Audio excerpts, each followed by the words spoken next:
Welcome back to the channel for episode 3 of Project 86, where today we'll be turning our focus to the interior.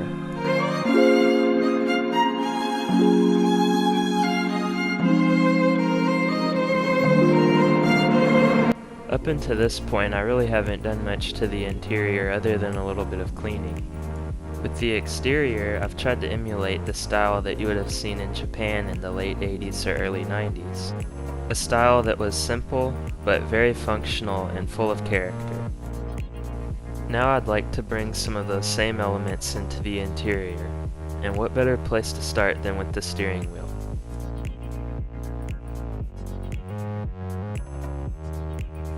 I began by removing the Phillips head screw on the bottom side of the horn button that secures it to the hub.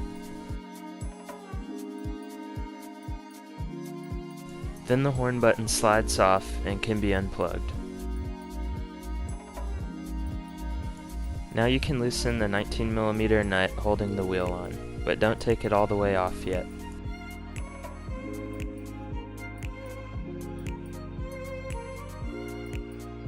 After giving the steering wheel a good pull to break it loose, you can finally remove the nut, followed by the steering wheel itself.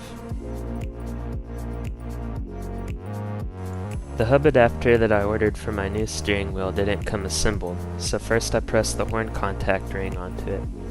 And with that done, you're ready to put it on the car. Make sure that the holes on the back side of the hub adapter slide over these posts so that the turn signal canceller still works with your new steering wheel. At this point, you can go ahead and loosely refit the 19mm nut that holds the hub onto the car.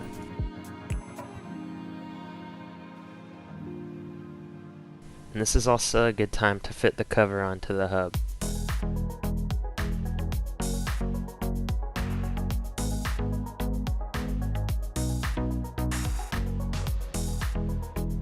Since I'm relatively tall and like to put the driver's seat all the way back, I chose to add an adjustable spacer to bring the steering wheel further back towards me as well. This first piece of it just bolts to the hub adapter like a steering wheel.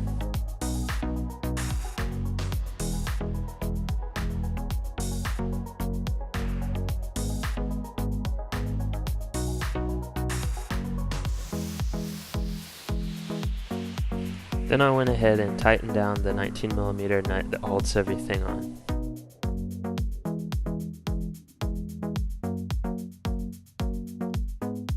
The second piece of the adjustable spacer simply threads into the first part that you've already bolted on.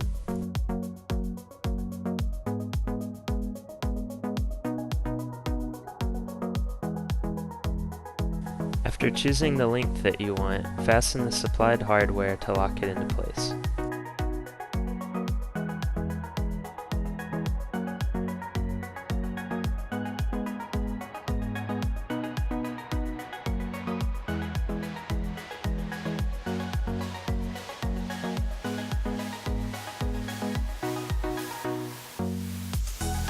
Go ahead and plug up your horn button and loosely fit it into place.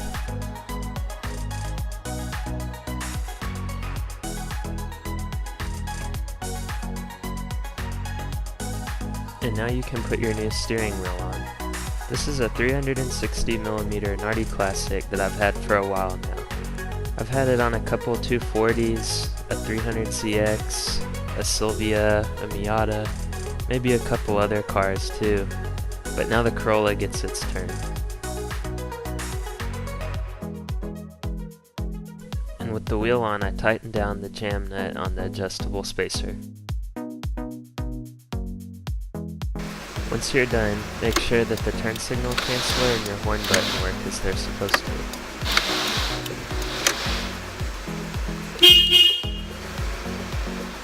One last detail that I wanted to add in this video was a set of checkered floor mats.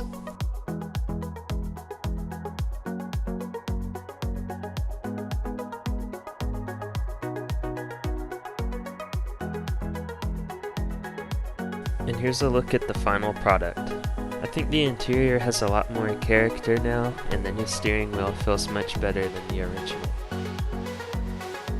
And as always, if you have any questions or comments, feel free to leave them below. Don't forget to like and subscribe, and we'll see you in the next one.